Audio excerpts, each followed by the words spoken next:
in the shade of the Qur'an by Sayyid Qutb, translated by M.A. Salahi and A.A. Shamis for World Assembly of Muslim Youth.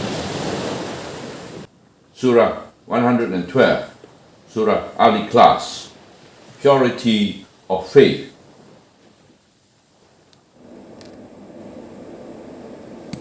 بسم الله الرحمن الرحيم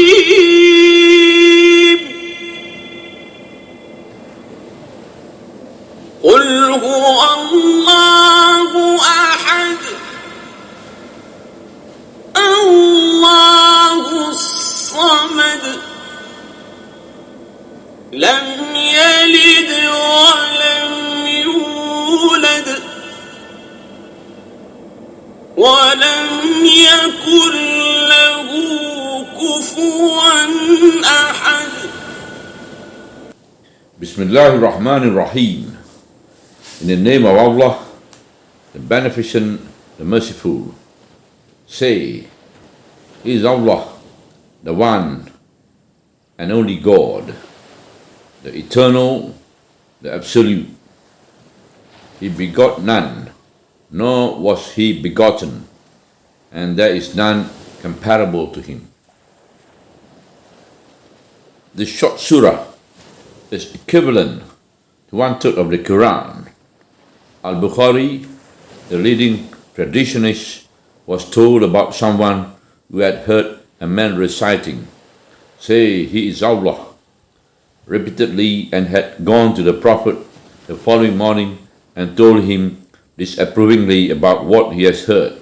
The Prophet commented, "I swear by him in whose hand is my soul that the surah is equivalent to 1/3 of the Quran." And indeed, there is nothing surprising in that, for the unity of Allah, which the Messenger was ordered to declare to the whole world, is a belief to be ingrained in our beings, an explanation of human existence and a way of life in itself. From this standpoint, the surah can be said to have embraced in the clearest terms the principal and most fundamental ideas of the great truths of Islam. The Arabic term ahad, used here to refer to the unity of Allah, is much more precise than the much more frequently used term wahid, which means one. Ahad has the added connotation of absolute and continuous unity and the absence of equals. The unity of Allah is such that there is no reality and no true and permanent existence except His. Moreover, every other being acquires whatever power is possessed from the effective power of Allah, which rules over this world. Nothing else whatsoever plans anything for the world, nor decide, for that matter, anything in it. This is the belief that should be entrenched in us. It is full of explanations of human existence. Once this belief has become clear and that explanation has established itself in the human mind, the heart is purified of all falsities and impurities, and it is released from all ties except those of the one and unique being, who alone possesses the reality of being and who is the only effective power in this world. The human heart is then released from bondage to anything in this world, if not from attributing existence to anything else altogether. Indeed, why should man's heart aspire to something that has no permanent reality, nor has any independent power to function in this world, since the real being is that of the divine being, and the truly effective power is the divine will? When the human heart releases itself from believing in anything but the one truth, the truth of Allah, and upholds this everlasting truth, it liberates itself from all shackles, false ideas, evil desires, fear of earthly powers, and from the confusions that misled in this life. For when the human heart finds Allah, it benefits and loses nothing. So why should it desire anything but the pleasure of Allah? And why should it fear anything, since there is no absolutely effective power but that of Allah? When the conception that sees nothing in the world but the reality of Allah establishes itself in the human mind and heart, it is accompanied by the vision of the genuine permanent reality in every other being that has sprung from it. This is the stage at which the heart feels the hand of Allah in everything, and beyond which it feels nothing but Allah in the whole universe. There will be no other reality to be felt. It is also accompanied by the attribution of every event and every movement in this life and in this universe to the first and only cause, that is Allah, that brings other causes about and influences their effectiveness.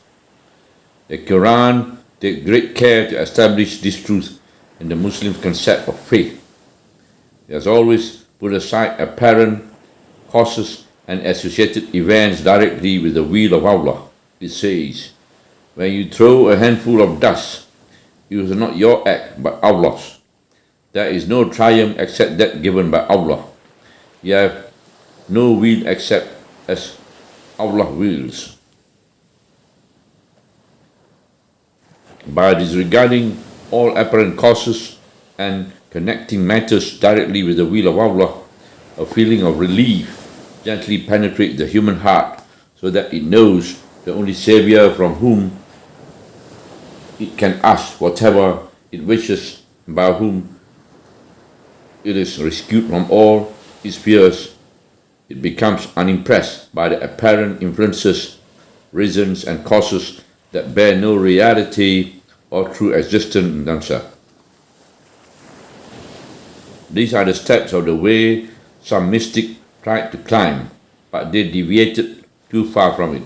For Islam wants people to follow this route, struggling with the realities of life, with all its varied conditions and qualities, and to lead the human life in which they exercises their role of vice agency of Allah on earth, with all their resources and the obligations laid upon them.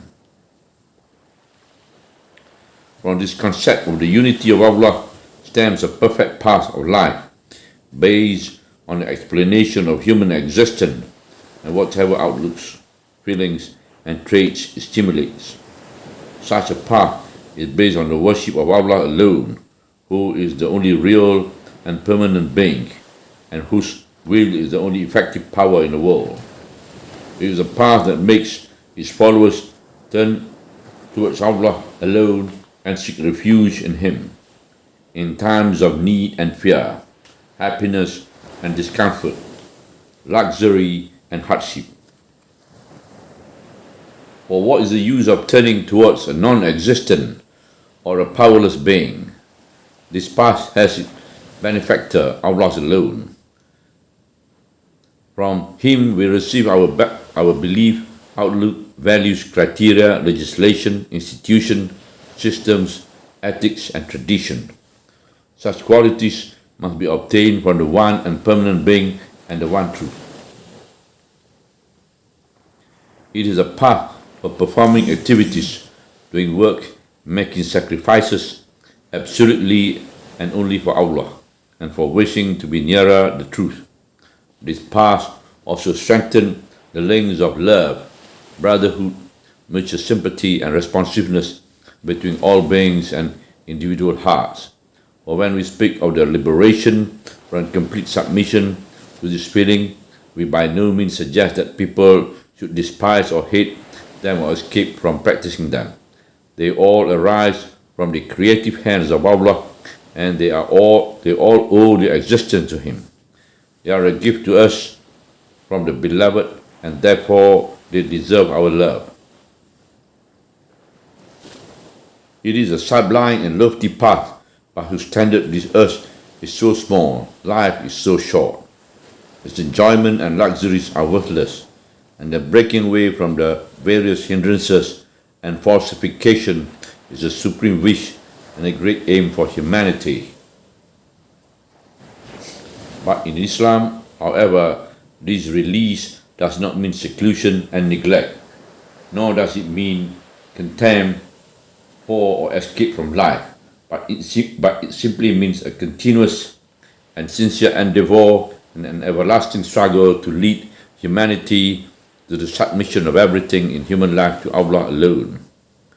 Consequently, as was stated earlier, it is the fulfillment of man's role as Allah's vicegerent on earth with all its obligations. The liberations of the human soul by priesthood and extreme spiritualism is available and easy to achieve, but Islam does not approve of it, because according to it, man's vicegerency on earth and the leadership of mankind are a part of his divine path of liberation. This is a harder way that guarantees and secures the humanity of man and achieves the victory of the divine will within his being.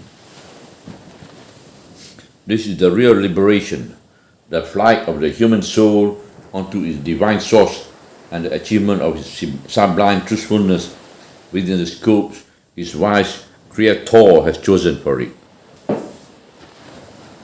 For the sake of all this, the first call to Islam was devoted to the establishment of the reality of the unity of Allah in the hearts and minds of men.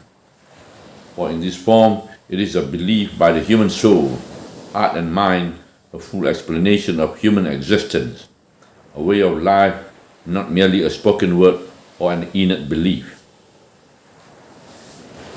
It is life in its entirety and religion in its totality, and whatever results follows after it are no more than the natural fruits of its establishment in the hearts and minds of mankind.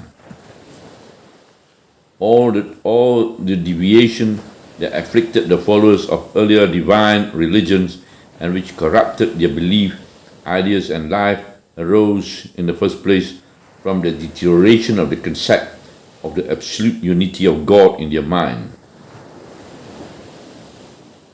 But what distinguishes this concept in the Islamic faith is its deep-rootedness in the entire human life and construction of the latter on its basis, and is being considered as a foundation for the realistic and practical system of human life, with its effect clearly appearing in legislation as well as in belief.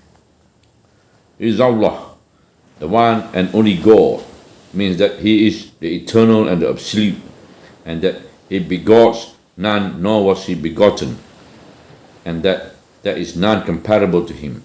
But the Qur'an states it all in detail for more emphasis and clarification. The eternal, the absolute, means the supplicated Lord without whose permission nothing is decided. Allah is the one Lord. He is one in His divinity, and all the other beings are but servants. To Him and Him alone I address all supplication. He and only He decides everything independently. No one decides with Him, and since He is the one and only God, this quality is already His. He begots none, nor was He begotten, means that the reality of Allah is deep-rooted, permanent and everlasting. No changeable circumstances ever affect it. Its quality is absolute perfection at all time. Birth is descent and multiplication, and implies a developed being after incompetence or nothingness. It requires espousal, being after it requires espousal, which is based on similarity of being and structure. All this is utterly impossible in the case of Allah. So the quality of one includes the renouncement of a father and a son. There is none comparable to Him, means that no one resembles Him in anything or is equivalent to Him in any respect, either in the reality of being or in the fact that He is the only effective power, or in any of His qualities or attributes. This is implied in the statement of His being one, made in the first verse, but it is repeated thus to confirm and elaborate on that fact. It is a renunciation of the two God belief, which implies that Allah is the God of good, while evil has its God, who, as the belief goes, is in opposition to Allah, spoils his good deeds and propagates evil on earth. The most well-known two God belief was that of the Persians, who believed in a God of light and a God of darkness. This belief was known to the people in the south of the Arabian Peninsula, where the Persians once had a state and exercised sovereignty. This surah is a firm establishment and a confirmation of the Islamic belief in the unity of Allah, as was Surah 109, the disbelievers. A denunciation of any similarity or meeting point between the unity of Allah and the anthropomorphic belief. Such surah deal with the unity of Allah from a different angle.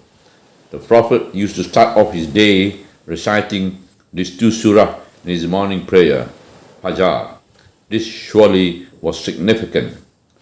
Subhanallah, walhamdulillah, wa la ilaha illallah, wallahu akbar, wa la hawla wa la quwwata illa billahi al-aliyyil azim, wa la hawla wa la quwwata illa billahi al-aliyyil azim, wa la hawla wa la quwwata illa billahi al-aliyyil azim.